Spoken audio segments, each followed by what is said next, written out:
Our next guest has been a part of BYU basketball longer than anyone on campus, as far as we know. First as an assistant with Dave Rose, and then with Amber Whiting on the women's side, and now with Lee Cummard. First met him when I was a sports writer for the Provo Daily Herald when he was the head coach at Payson High School in 1988. A pleasure to welcome now the chief of staff of the women's basketball program, John Wardenburg, to the Wise Guys. Hey, welcome. Thanks, Dave. How are you? Blaine, it's great to see both of you. What do you think of our lair here? This is big time. This is man den right here. It really is. I was trying to think when I knew you were coming on. I thought, how long have I known John? I think it's been. What's the first year you were at BYU? Oh man, 2001. I think we met that year then, in 2001. 2001. So it's 23 years for us. Yeah, That's wild. It's a crazy deal. How'd the soccer game go? Actually, my granddaughter got sick, so I didn't even have to go today. Now, I will tell you that if they could just kick the ball past the midfield line, it would have been a victory for them, since this season has been, I would say, long for them. Rebuilding is a rebuilding here? Rebuilding, yeah. Those happen. When Jimmer arrived in 2007 as a freshman, did you see any superstar potential in him, or was it more developed at BYU in the coming years? What we saw, as a staff, was a young man that he just wanted to play basketball. He played. He wanted to be better. He put the time in. I don't think anybody realistically would ever thought that he would win all the awards that he did. But, we knew he was special in terms of shooting it and playing. But how good he became was straight Jimmer and just he desire to win. And during that, right? I mean, could anybody on that staff have imagined the national attention? He became literally a national phenom. Yeah, I'll never forget. End of the year, Dave coach always talked to every player, and wanted to have an interview with them, and Jimmer came in. He had, a sheet of paper like you guys here with stuff written on it, and I thought, oh my gosh, he's out. In this day and age, probably would have been out. Yeah. Right. And he had written down about 7 goals, and when Dave came out with Jimmer, I mean, it was all good. And Jimmer accomplished every one of those 7 goals that summer. Changed his body fat, lowered his body fat, shot X amount of shots, just did everything he could to become better, and the results are there. Well, now fast forward to right now. Mm-hmm. Delaney Gibb arrives last season as a highly touted freshman out of Canada. What did you see, and where do you think she can go? Well, I think the sky's the limit for her. I think she had a great year last year. She's also one like Jimmer that just has an absolute fantastic work ethic. She's in the gym every morning before practice. I thought today, I told Coach Cummard that I thought today might have been her best day, just in terms of leading both defensively and offensively. But we believe that Delaney could go wherever she wants to go because of her work ethic. It's interesting because when we talk about the it factor with players, it always seems to start with they just have this undeniable work effort, this work ethic, and they just want to win, and they want to be great. And you mentioned first thing that Jimmer had that. Now you're telling us Delaney has that. What's it like to be able to work with players that have that it factor? Oh, that they're in the same boat with you. They will know that as a coach that, hey, we've got these girls or these guys, and all they want to do is win, and they're going to do whatever they can to do so. And that's as a coach, for me anyway, I just speak for myself, having that opportunity to coach those kids, it's just great. I don't know how to describe it in terms of just the proper adjectives, but it just is fantastic. That they're there with you. Well, Lee Cummard is another player you coached when you were with Dave Rose's staff, and he had that look about him too, didn't he? Yes, he did. I mean, was telling our staff today that Lee, I went and saw him as a junior. I thought that probably there was no way we would get him. You know, his whole family's Arizona State Sun Devils, and just kept after him. Our staff kept after him. Summer of his senior year, I was at every one of his games, every one, and wrote a letter, because you couldn't, back in the day, you couldn't have any contact with him, so I wrote a letter every day that I saw him. And then we had a 5-day break in July, mailed all those letters to him. Then there was another 10-day recruiting period. Every game, there I was. And when we went in the house, Dave and I, the first thing Lee's mom said is, "Coach, do you not have any life? Look at these letters."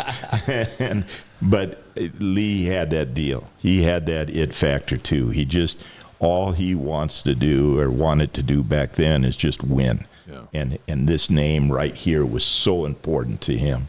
And I just think it's one of those things. You know, I'll tell you a little story. I don't know if we had a fireside last night for all the athletes, student athletes, and Tiger and Bear came out, played their guitar, and sang a song. And when Bear walked out, I was like, dang, that's not the greatest body in the world for a quarterback. But he has that I'm sitting up in a music hall just watching this kid, and you can tell, there's no doubt in my mind why he won that battle.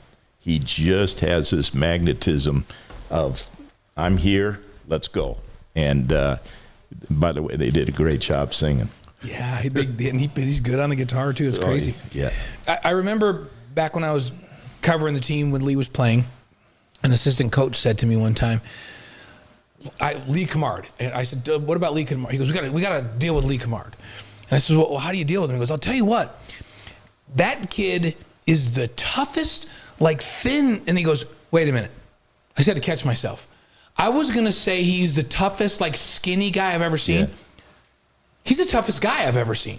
Yeah. So he was going to qualify it by he's like kind of thin. Yeah. And then the coach took it back and said, no, he's tough as nails. How did he get that toughness that he has?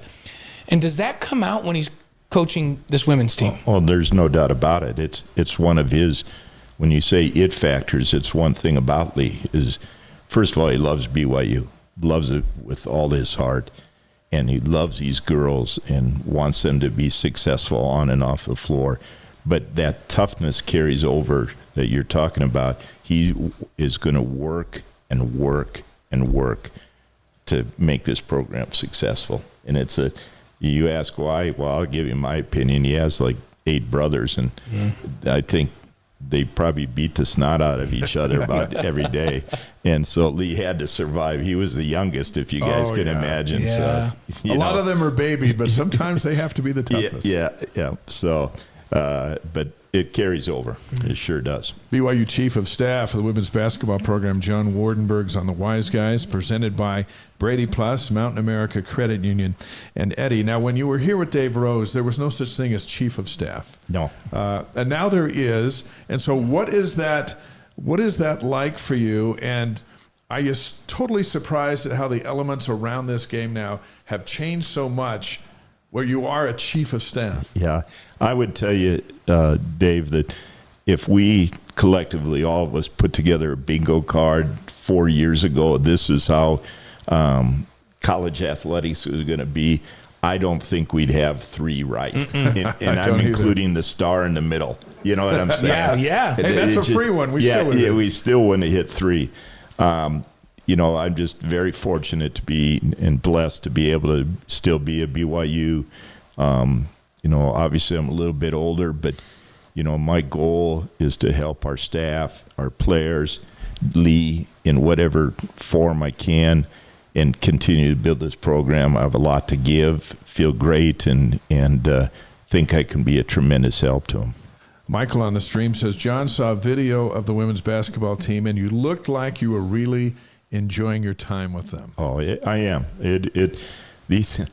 These girls. Now I have 4 sons, 10 grandkids, 2 more on the way, twins, but we've never had a lot of women in our lives, and ask my wife. And I told her about a year ago that if I actually had been coaching on the women's side, I'd probably be a better husband than what I was. But these girls it's every day. It's just something fun. They have great demeanors. I've learned a lot about social media. It's kept me going. There's no doubt about it. Let's talk about these girls that you're referring to. And let's start with Delaney Gibb. Mm-hmm. She's back as the Big 12 reigning Big 12 Freshman of the Year, bronze medalist for Canada's senior national team at the FIBA Women's America Cup. What do you see her role as with this squad this season?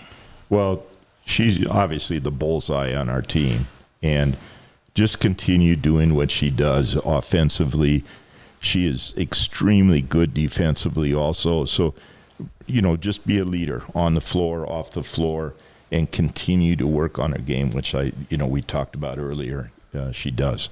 Isn't it interesting that freshmen, as great as they are, except for Bear Bachmeyer to this point because he hasn't had any turnovers, but freshmen, as great as they are, once they elevate to this level of basketball, taking care of the basketball becomes such a thing. And I know it got under her skin a little bit last year. Yeah. Leading score and also the offseason was a lot of that offseason focused on, I don't even know what, to cut down on turnovers. Is it just age and experience or minutes? Well, I think that, David, that's a great question. And as we evaluated our team last year in our season, we had, I think it's 7 games under 10 points and 5 under one possession. And in 2 of those games, we led with a minute to go. And it's been a huge issue for us over the last couple of years is turnovers. And I think Delaney has committed herself to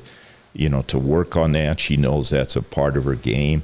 But as a collective team, that is an area that we've identified that we have to stop giving the other team, extra possessions. We need those possessions ourselves. Yeah, they're too good. Yeah. They're too good. The upper echelon in the Big 12, when you give them the ball 20 times, no one's going to beat them. No, it's hard. And we've, I heard you guys when I walked in talking about football league. Yeah. Well, I'm going to tell you, just like the men's basketball team, the women's basketball league in the Big 12 is you just can't afford any team here have 20 possessions to start the game. You just can't do it.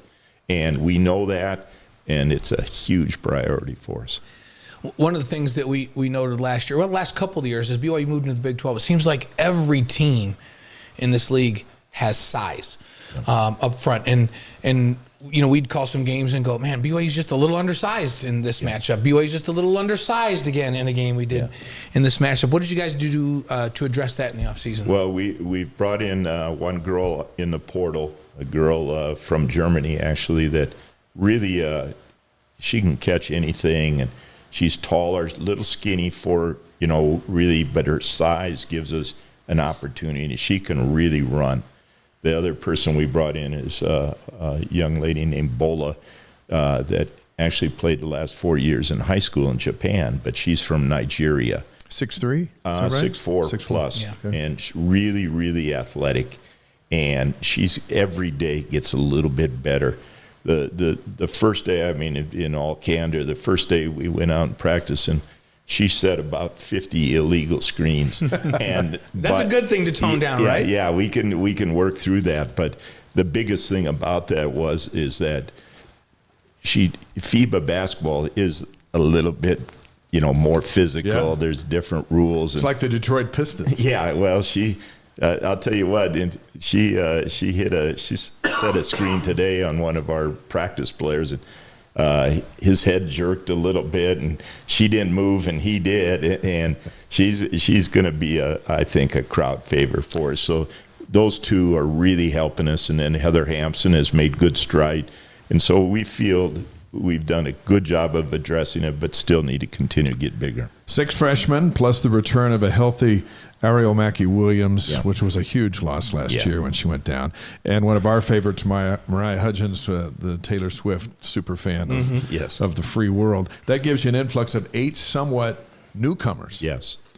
And, we are so proud of the fact that the girls that were on the team have remained, pretty much. And but our fans are going to love these new girls that we have. I mentioned Lara, the girl from Germany, and Bola, the post. But you add to that a girl named Sydney Benally. Yeah, Jess on the stream, just to jump in there, wanted to know, Coach, what effect will the incoming freshman, the likes of Sydney, have on the women this year? Yeah, she is, her feel for the game and ability. I mean, she's a 2-time Gatorade Player of the Year out in New Mexico, and we were really, really fortunate to get her, a Native American girl who's won the Native American National Tournament the last 2 years. Like, she is a superstar, quite honestly. A girl from Montana, Braden, had friends up in Montana that just couldn't believe that she was coming to BYU to play with Sydney Benally.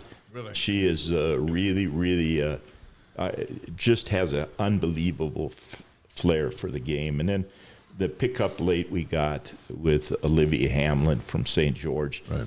Strong, just has a knack for scoring the ball. And we're really excited about the addition of these new players. And it sounds like you talked about the bigs, Lara and Bola.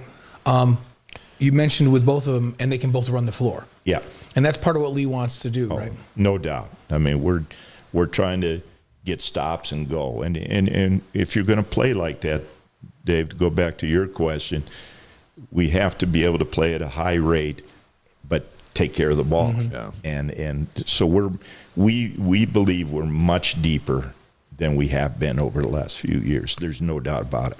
Well, one of the things the last couple of years, too, is the two main guards were just so young.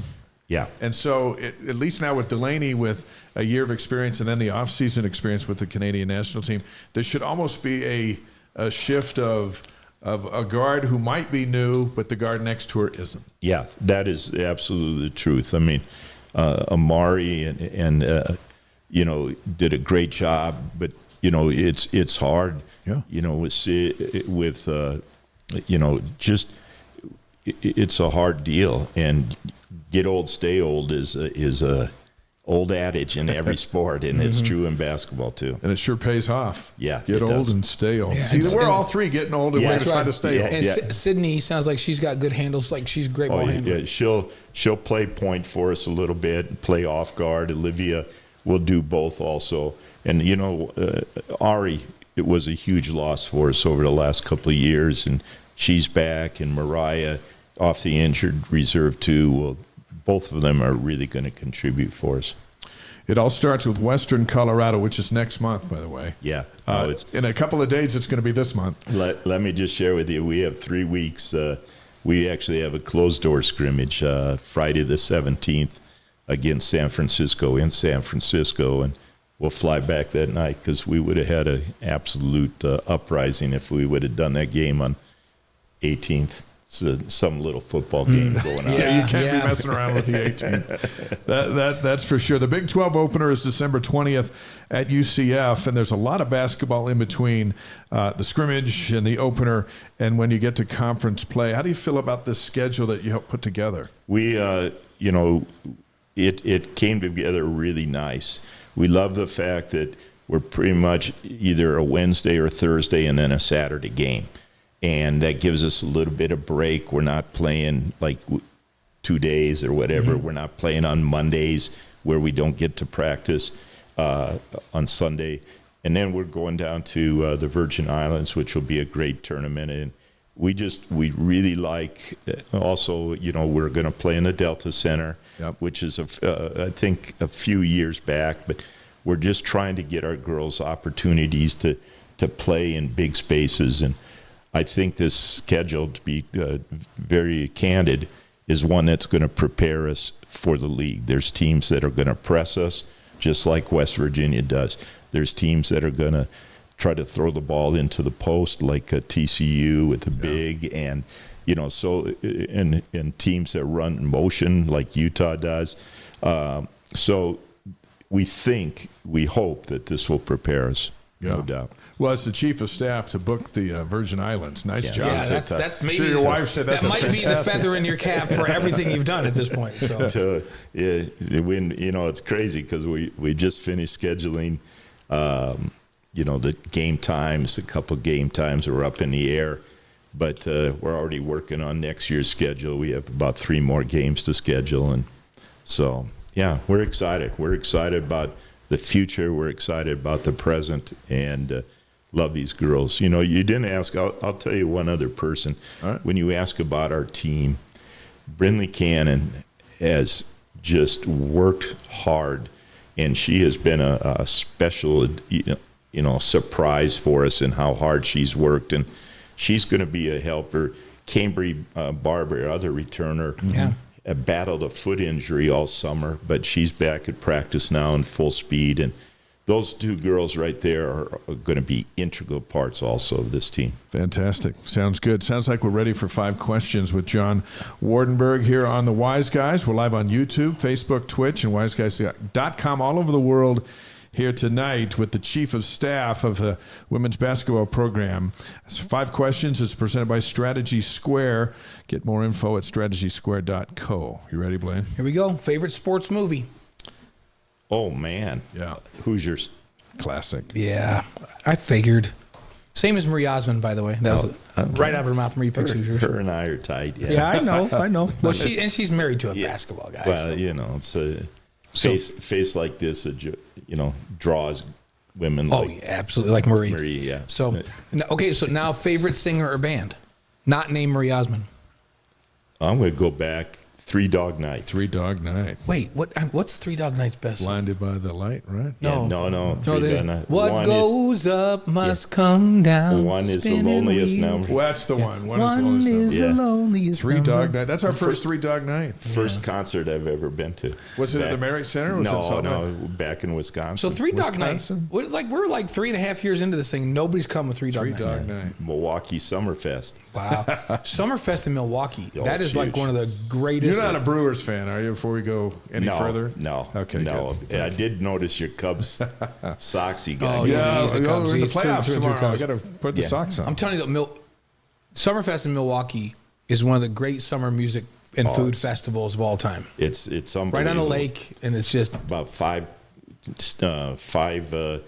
concerts going All on the at time. one time. Plenty of bratwurst floating around, and some other that's where I fell in love with Faith Hill for the first time.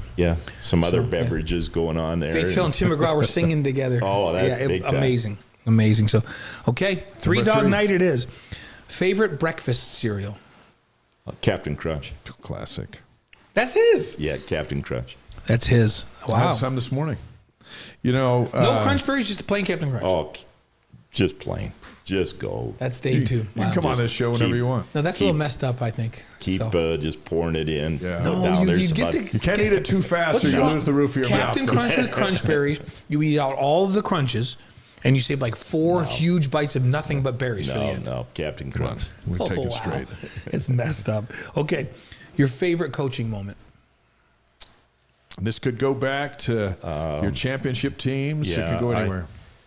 I've just really been blessed with opportunity to coach wonderful young men and young women, and I would probably say my favorite would be winning a state title with Pineview back in the day. Yeah. But there are so many great. The problem is that in this coaching business, it's a sick world that I don't remember many wins, but you remember a ton of losses and what we could have done better. But probably the state championship at Pineview High. Pineview High. Good deal. And it is amazing how many things you remember, the details of games you coached and played in. Isn't it crazy how that stuff just comes back to your memory? We walk into gyms and travel around, and that was cool, and this is cool. It's been I've been blessed, really, really blessed. Hey, Sylvia from Wisconsin says 3 Dog Night song is Black and White Shambhala. Yeah. Oh, yeah. Sylvie knows. Yeah, She knows. She knows. Okay. She probably was there. She may have been. And last one, your favorite BYU moment? Favorite BYU moment. That's a tough one because there's some great ones. Probably when we, gosh dang, that's a stumper here. I would say that probably, I'll just say actually when I actually got hired. I don't know if that's fair. No, that's fair. You know, the first time and the second time, that just to have the opportunity to come back to a school I love and represent a religion and a church that, you know, has been so great for me. And those two times have been high. That's very cool. Fantastic. We look forward to seeing you at the Marriott Center and running this thing and helping Lee. Yeah. And I know you're a great resource to him. You're a great resource to Amber. You're a great resource to Dave Rose. Yeah, I've been blessed. I'll tell you the one thing I have been blessed extremely well is the opportunity to work with so many great coaches, from Steve and Dave to a guy named Barrett Peary. Right. Yeah, we know Barrett well. Yeah. Yeah. You know, probably one of my favorites is a guy named Todd Simon, who I worked with at Southern Utah, and just a great, great man. He's now at Bowling Green, but we won the first Big Sky title together, our team down at Southern Utah for their first championship. And you know, I worked with my son for a couple years, and that was fun too. You know, I thought blessed to help Amber and really blessed to help Lee now. So. Well, we're glad you're here tonight. Thanks. We appreciate our association, and it's been decades in the making, and we look forward to another year together following your team. Thank you for being here. You know, I'd like to have a man den myself, but I don't know if I have enough time to put all this stuff up. Do you think we put this together? Professionals put this together. Professionals, like Jack had the vision. Our partner and executive producer put this whole vision together, and then This is big time. yeah, Really it's really fun. John Wardenburg with us tonight. Thank you, John. Yep. Thanks, Appreciate John. it. We'll see you over at the Marriott Center. Anytime. You got it. Thank you. Fantastic. Great stuff, and we'll look forward to the women's basketball team this year for BYU.